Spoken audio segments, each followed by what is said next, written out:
स्वागत है फिर से आप सभी का एक बार आपके अपने YouTube चैनल सरकारी एग्जाम विद एमएस में। आई होप आप सब लोग बहुत अच्छे होंगे और आपकी पढ़ाई भी बहुत अच्छी तरीके से चल रही होगी। जैसा कि आप सब लोग थंबनेल पर देख ही पा रहे हो कि हम लोग बातचीत कर रहे हैं SSC MTS previous year question 2021 यानी कि 2021 में एसएससी एमटीएस में जितने भी क्वेश्चन पूछे गए थे हिस्ट्री से रिलेटेड उन सभी क्वेश्चन की हम लोग बहुत अच्छी तरीके से प्रैक्टिस कर रहे हैं। ठीक, और आज हम लोग लेकर के आए पार्ट नंबर 19। ठीक, यानी इससे पहले हम लोग 17 पार्ट में हिस्ट्री के क्वेश्चन को सॉल्व कर चुके हैं। ठीक, और एक बात हम आप लोगों को और बता दें क्या कि 2022 में समझना ध्यान से, ठीक है, 2022 में जितने भी हिस्ट्री के प्रीवियस ईयर क्वेश्चन थे वो हम सब लोग अच्छी तरीके से सीख चुके हैं और उनकी प्रैक्टिस भी अच्छी तरीके से कर चुके हैं। ठीक है, यानी कहने का मतलब क्या है कि 2022 में जितने भी हमारे पास में प्रीवियस ईयर क्वेश्चन थे एसएससी एमटीएस के, ठीक, वो सब हम लोग अच्छे से सॉल्व कर चुके हैं। ठीक, और हम लोग आज अब बातचीत कर रहे हैं एसएससी एमटीएस 2021 के बारे में। ठीक, मतलब 2021 में जो भी प्रीवियस ईयर क्वेश्चन है उनके बारे में आज बातचीत हम लोग करने वाले हैं। ठीक, तो आपको ध्यान रखना है यहाँ पर क्वेश्चन नंबर 31 से। ठीक, इससे पहले हम लोग 2022 के कम से कम 250 प्लस क्वेश्चन सॉल्व कर चुके हैं। ठीक, और अभी हम लोग बात करने वाले क्वेश्चन नंबर 31 से। ठीक, इससे पहले हम लोग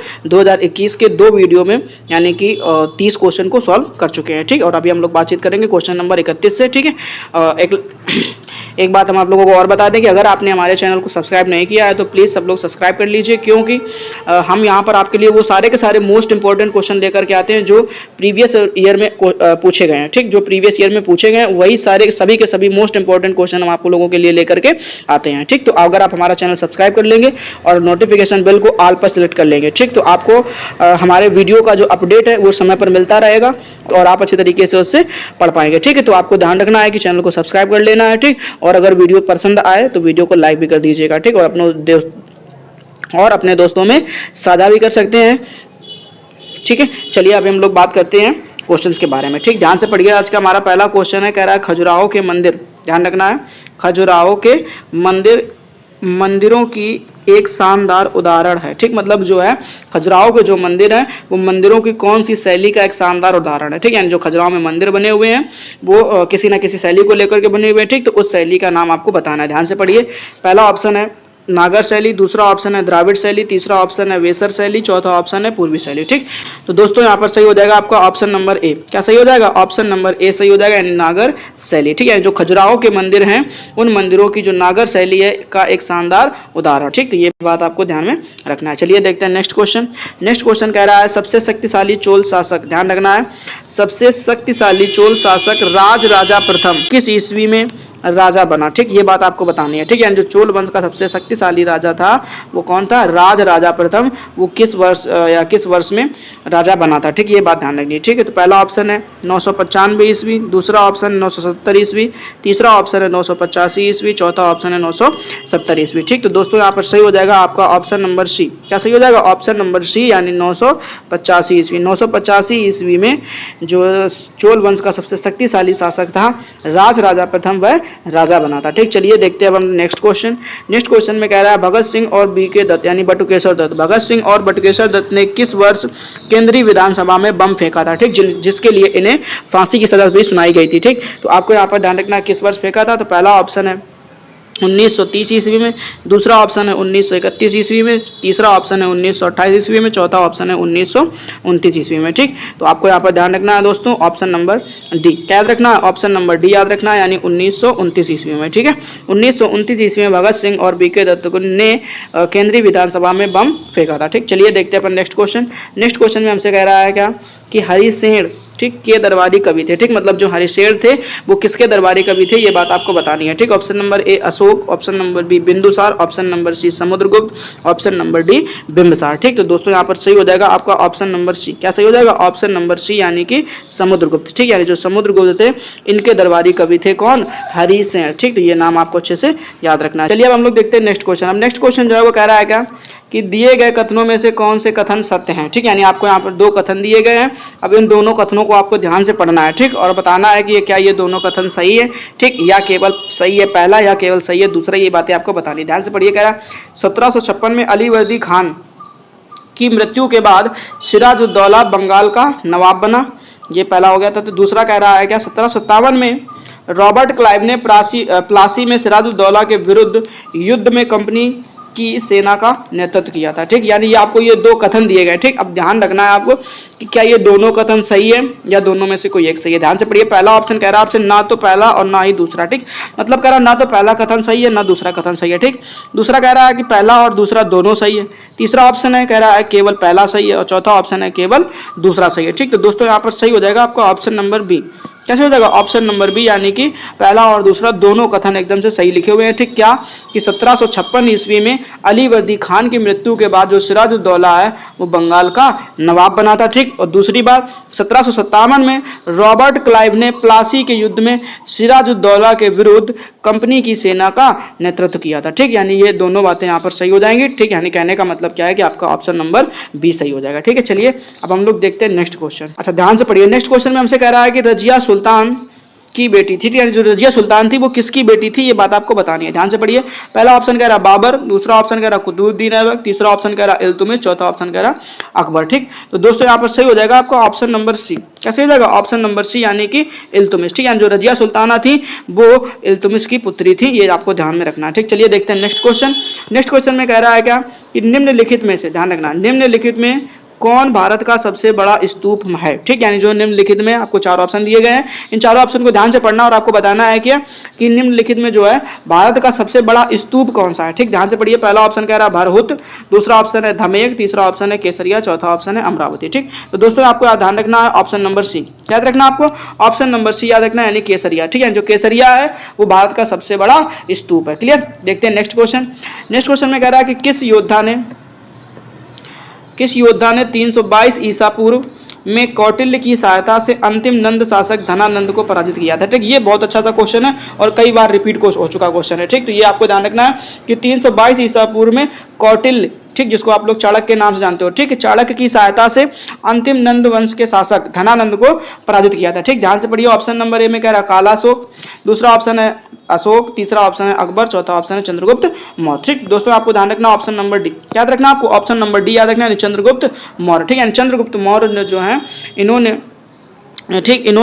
जो है अंतिम नंद वंश के शासक यानी धनानंद को पराजित किया था। ठीक, अब किसकी सहायता से? तो ध्यान रखना है कौटिल्य की सहायता से। क्लियर? चलो देखते हैं हम लोग नेक्स्ट क्वेश्चन। अब नेक्स्ट क्वेश्चन में हमसे कह रहा है क्या 18वीं शताब्दी में, ध्यान रखना 18वीं शताब्दी में अंग्रेजों ने मैसूर शासकों के साथ ठीक है कितने युद्ध लड़े। ठीक है, 18वीं शताब्दी में जो अंग्रेज हैं, अंग्रेजों ने मैसूर शासकों के साथ में कितने युद्ध लड़े, ये बात आपको बतानी है। ठीक, ध्यान से पढ़िए, पहला ऑप्शन है 6, दूसरा ऑप्शन है 3 और तीसरा ऑप्शन है 4 और चौथा ऑप्शन है 2। ठीक, तो यहाँ पर सही हो जाएगा आपका ऑप्शन नंबर सी। कैसे हो जाएगा? ऑप्शन नंबर सी सही हो जाएगा, यानी कि 4 युद्ध लड़े थे। 18वीं शताब्दी में अंग्रेजों ने मैसूर शासकों के साथ में 4 युद्ध लड़े थे। ठीक, चलिए देखते हैं हम लोग नेक्स्ट क्वेश्चन। नेक्स्ट क्वेश्चन में हमसे कह रहा है कि रामभर स्तूप, कौन सा? रामभर स्तूप वह स्थान जहां भगवान बुद्ध का अंतिम संस्कार किया गया था, भारत के किस राज्य में स्थित है। ठीक, यानी कि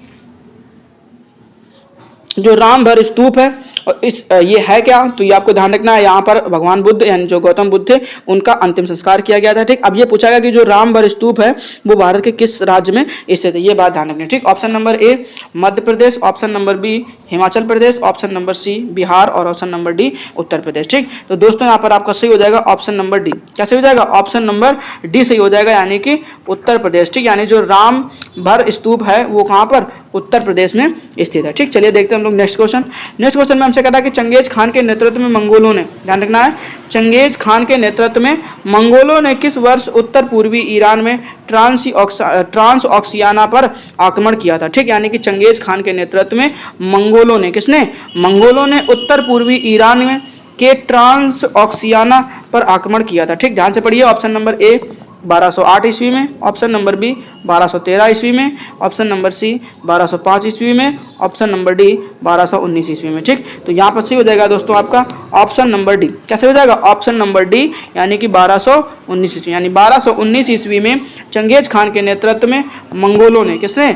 मंगोलों ने उत्तर पूर्वी ईरान के ट्रांस ऑक्सियाना पर आक्रमण किया था। ठीक, चलिए अब हम लोग देखते हैं नेक्स्ट क्वेश्चन। नेक्स्ट क्वेश्चन हमसे कह रहा है क्या कि धर्म सूत्रों में, ध्यान रखना है, धर्म सूत्रों में शामिल हैं, ठीक है। जो धर्म सूत्र हैं उसमें क्या क्या शामिल है ये बात आपको बतानी है, ध्यान से पढ़िए। पहला ऑप्शन कह रहा है साम्राज्य पर कब्जा करने की तरकीबें, यानी जो धर्म सूत्र हैं उसमें किसी भी साम्राज्य पर कैसे कब्जा करना है ये तरकीब लिखी हुई है, ठीक। दूसरा ऑप्शन कह रहा है केवल महिलाओं के कर्तव्य लिखे हुए हैं। ऑप्शन नंबर सी में कह रहा है शासकों के कर्तव्य लिखे, और ऑप्शन नंबर डी है श्लोकों का पाठ करने की तकनीकें लिखी हुई है, ठीक। तो यहाँ पे दोस्तों ध्यान रखना आपको ऑप्शन नंबर सी, क्या याद रखना आपको, ऑप्शन नंबर सी याद रखना है, यानी कि शासकों के कर्तव्य, ठीक। यानी जो शासक हुआ करते थे उन शासकों के क्या क्या कर्तव्य होते हैं अपनी प्रजा को लेकर के, अपने राज्य को लेकर के, ठीक, अपने साम्राज्य को लेकर के, तो ये सारी बातें धर्म सूत्र में बताई गई हैं, ठीक। तो ये बात आपको अच्छे से याद रखना है। चलिए अब हम लोग देखते हैं नेक्स्ट क्वेश्चन। नेक्स्ट क्वेश्चन में कह रहा है क्या, करदांग मठ, ध्यान रखना क्या कह रहा है, करदांग मठ में जो एक बौद्ध तीर्थ स्थल है, ठीक है। जो करदांग मठ है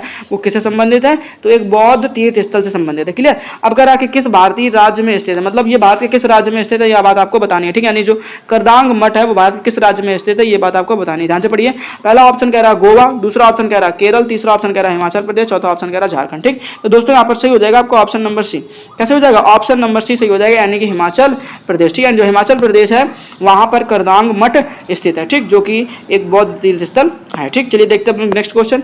नेक्स्ट क्वेश्चन में कह रहा है कि 1526 ईस्वी में, ध्यान रखना कहां पर, 1526 ईस्वी में पानीपत युद्ध में, ठीक है, को बाबर ने पराजित किया था, ठीक। मतलब क्या कि जो पानीपत का युद्ध हुआ था 1526 ईस्वी में, उसमें बाबर को, ठीक, बाबर ने किसे पराजित किया था ये बात आपको बतानी है, ठीक। तो ध्यान रखना है। अच्छा एक चीज और समझ लीजिएगा कि ये क्वेश्चन दूसरे तरीके से कैसे पूछा सकता है, तो दूसरे तरीके से क्वेश्चन जो है पूछा जाएगा क्या कि पानीपत का जो युद्ध है वो कब हुआ था, तो 1526 ईस्वी में, ठीक। अब किन किन के बीच में हुआ था ये भी बन सकता है, दो क्वेश्चन तैयार कर लीजिए, ठीक, कि पानीपत का युद्ध 1526 ईस्वी में हुआ और किन के बीच में हुआ, तो ये भी बात आपको ध्यान रखनी है, ठीक। तो पहला तो आपको दिख रहा होगा क्वेश्चन में क्या, बाबर, बट दूसरा नाम आपको और बताना है, ठीक। कह रहा बहलोल लोधी, सिकंदर लोधी, राणा लोधी, चौथा है ऑप्शन इब्राहिम लोधी, ठीक है।